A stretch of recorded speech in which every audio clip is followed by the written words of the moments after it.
everyone, it is Lynn Love here. Today I'm going to be doing a tarot pull on reclaiming ancestral gifts. So, ancestral healing has been such a big topic for me lately. I've just been thinking so much about it. I've been thinking a lot about how much our generational stories have to do with our health. The reason why I'm also thinking about this is because I've actually had some clients recently come to me that there's this like continuum of stories that are told within families and within cultures that oftentimes contribute to the presentation of health and illness. So I think that's a really interesting blend between. And so I'm really interested in actually bringing more of that information out there. So today's so today so thank you for joining me on this video where today I'm going to be doing a tarot card pull on healing and reclaiming ancestral gifts. The reason why I'm doing this video is because I think right now multi-generational healing is such a big thing. I mean, it's been around for a really long time, but I really truly feel like we are on a precipice of people uncovering so much that is embedded within their family story and their lineage, and there's a lot of narrative medicine that needs to be just brought forth right now to the public and to life. And personally, I've been going through that journey as well, and also I've been seeing that with my clients. So I really felt like I'm gonna do a collective tarot pull on reclaiming our ancestral gifts. So let's just see what tarot has to say. Okay, so we have these. So I have these. So today I'm going to be using the Voyager Tarot deck, and I really love this deck. It's the deck that I use for readings and for just doing all collective tarot pulls.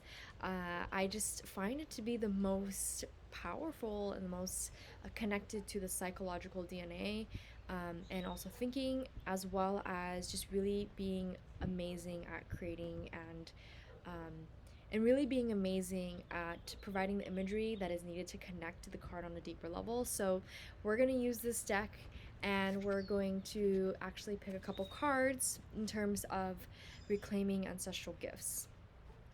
So as we're doing this, so I'm going to begin to just shuffle the deck.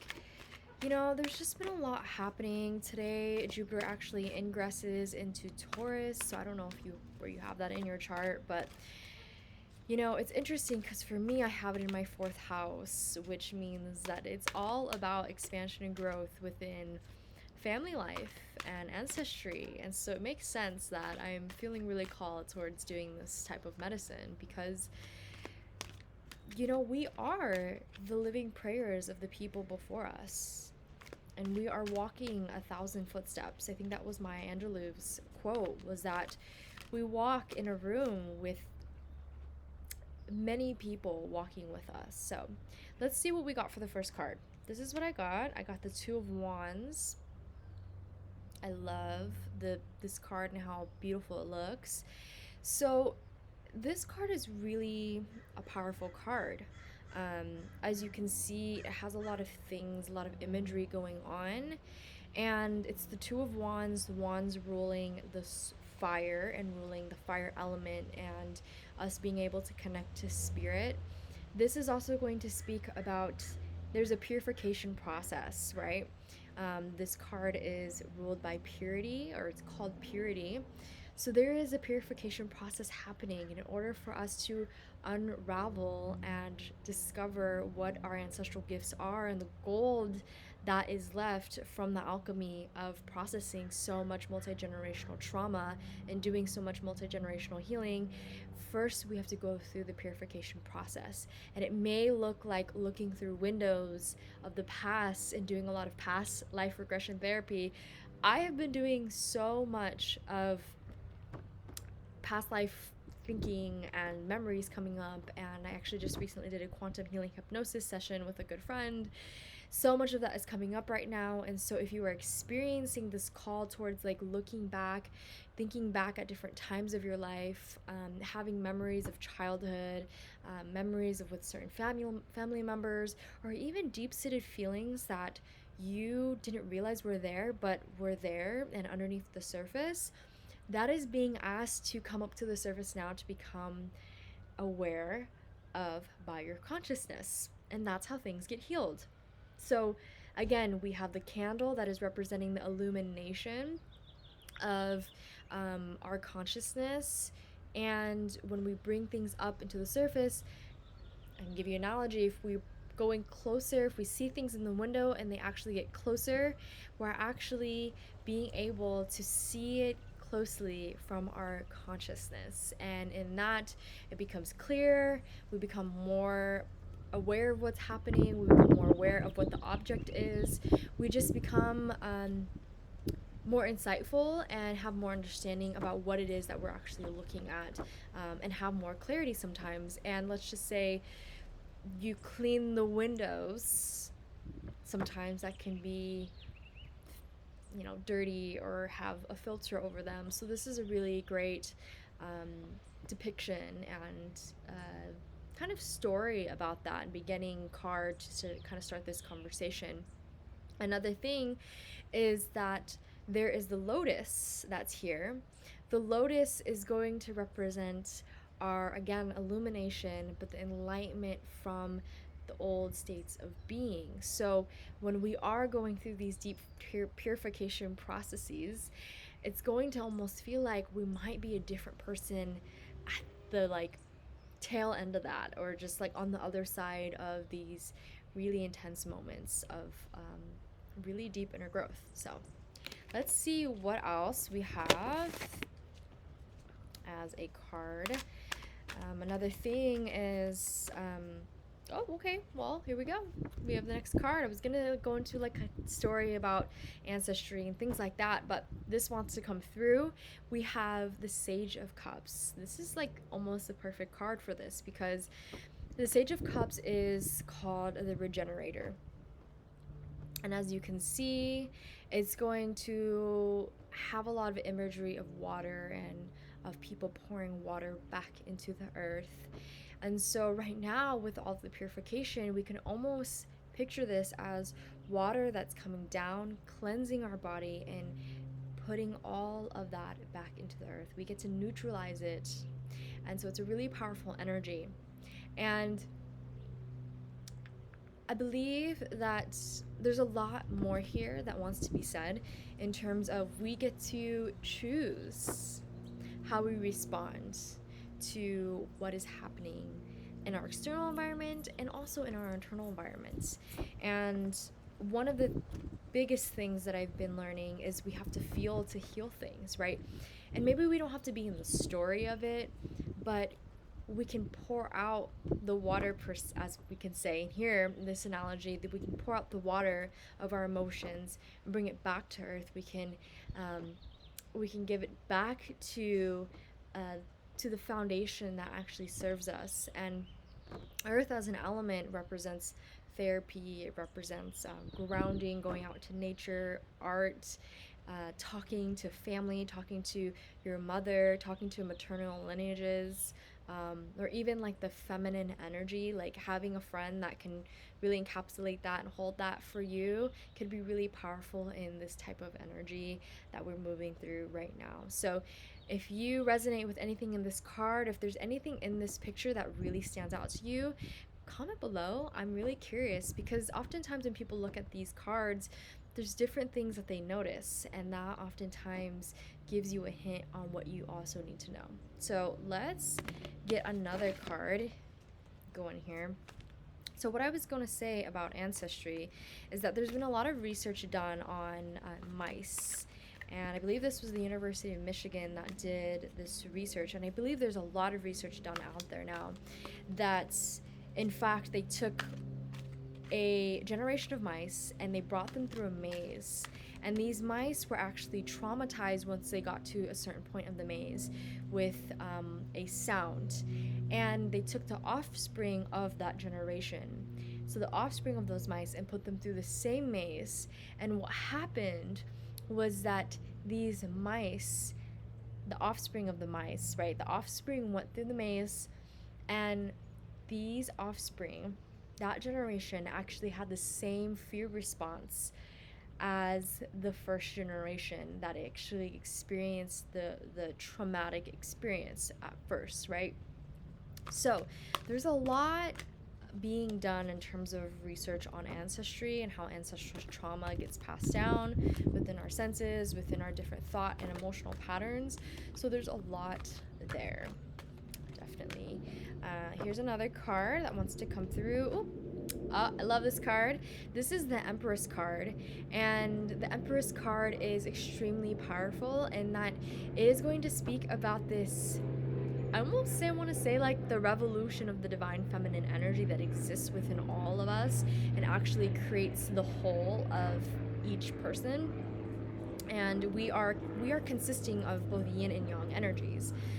We are not just one. We are not just static. We are constantly moving in between both of those. So we have to give a lot of homage to the feminine energy that was oppressed for so long. And I think that conversation is a big part of the healing of our ancestors and the indigenous peoples that have experienced so much that had just experienced so much disparity and chaos and destruction in the past to their own cultures and their lineages and to their peoples and their land. And so there's a lot of reclaiming of that, and while we're also reclaiming of those deep roots and coming back to what it means to reclaim those roots and to feel comfortable and safe to express those things, then our ancestral gifts are going to show up. Then the gold of our ancestors are going to come. Our ancestors are going to be closer to us when we start to embody what it means to be in the divine feminine, right? The divine feminine energy, which all of us again have. It's not just limited to one person or to, a specific gender. It is all things in our life are held within that creation energy, right? But you need both yin and yang. And so the Empress is really the pinnacle of that divine feminine energy of creation, because we are in this moment of creating a new story, creating a new narrative that is honoring the past but wants a different future, that in fact wants better for all people involved. And so this is a beautiful card. There's obviously a lot of beautiful imagery here. You can see the priestess statue, you can see the moon, the dove, you can see all these flowers in the water, and you feel like the earth is regenerated. Right now, that's what's happening. We're all being asked to regenerate so that way we can show up, and we can show up in the name and the sake of our ancestors. So there's a lot of healing that's happening there, and there's a lot of reclaiming of lost culture and of people that and people and their stories that need to be told right now. So this is a really beautiful card, and let's see. Okay. Okay, so let's see. Okay, so let's see. Okay, so let's see what the so let's see. Okay, so let's see what the last card is. Oh, here we go. Got this. Good. Beautiful card. It's called the Lovers. We might even say that this is the card that is ruled by Gemini within the zodiac, within astrology. And this is a really powerful card. Again, speaking to yin and yang, right? Because you can see that there's day and there's night. There's two aspects of the energetics. There's the feminine energy and the masculine energy that then create a whole. And so this is really beautiful. I'm going to put it a little bit closer. So let me know if whatever you see in this, whatever stands out to you. If anything stands out, comment below. Let me know what you focus on, what really stands out to you in these cards. They're super beautiful. That's why I love using the Voyager Tarot deck. That's why I love using this deck, because it has this beautiful imagery that you get to just expand the reading on. So about this card, you have the Lovers.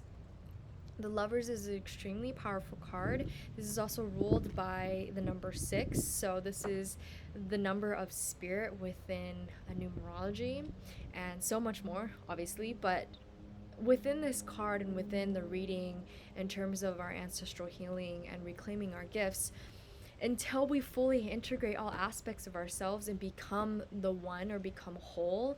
And I believe the ancients believed that healing was in fact becoming whole. So this is so much a big part of this conversation that's happening here, is that the healing process is going to lead us in becoming whole, and becoming whole allows us in becoming the one, which is means that we are integrating all aspects of ourselves. There's no fragmented parts of ourselves, and if they are fragmented, it is for a purpose, and it is possible to call back ourselves here and now, and we're being empowered in that process. People are upgrading and up leveling in their DNA and being able to just bring, I just saw a butterfly, that was beautiful, just calling back parts of ourselves here and now. And I love this card because it's also representing establishing ourselves in our body and having a lot of understanding and identity around that, but then also seeing the other person and having acceptance and empathy and compassion for that as well. So there's a lot of healing that's happening here. And not only yourself, right? Like when you are so secure in yourself and you know where you're coming from, you know the roots, and you've healed a lot of maybe things that have held you back in the past, or you've reclaimed a lot of like the ancestral roots that you have, then when you see the other person, let's just say it doesn't challenge you as much anymore. If you don't, or you don't, you're not like, you're not in deep, I almost want to say shadow about not reclaiming your own story. So there's a lot here. However, I'm going to just bring together all the cards and just wrap this into one beautiful story. So I'm going to bring this card. We have the Two of Wands. We have the Sage of Cups. We have the Empress card. And we have the Lovers card. So all of these beautiful cards are going to tell a story. It's going to tell a story about ancestral healing. It's going to tell a story that is all about us reclaiming our identity and reclaiming our ancestral identity. What are the ancestral roots that need to come through right now? What does it mean to be a part of your culture and to be a part of honoring other people's cultures without needing to take away from it and take away from your own culture and your story, but in fact focusing more on what it means to go deeper in yourself and look through the window of your consciousness, right? So you can look through the window of your consciousness so you can integrate and regenerate all aspects of your being and give back to the feminine energy, give back to what it means to connect deeper to yourself on a deeply rooted level. I also want to say that this is really healing for the root chakra, which is all about your ancestry and all about your grounding and your belonging here on earth. We get to just neutralize some of the trauma that we've experienced with our consciousness by looking through that window and using the fire of our consciousness. We get to neutralize, and then we get to regenerate the earth, which is again our bodies and the earth that is around us as well. And then once we do that, it kind of brings us to the story of reclaiming the Empress and reclaiming our true divine feminine, right? Like that is a representation of the family as well as the feminine energy, and you can also say Cancer energy within astrology. And then you have the Lovers, which is also going to talk about integrating all aspects and becoming the one and becoming whole again and becoming one and becoming, so essentially becoming whole again. So if you liked anything that you heard in this reading today, please like and comment below. I am so excited to continue doing these readings, continue talking about all these different topics that include Chinese medicine, ancestral healing, using tarot, using all these different tools that can help us really understand what it means and unpack what it means to be here on earth right now. So I want to thank you for watching this video, and again, if you haven't, please like, subscribe, and I will catch you on the next video. Bye!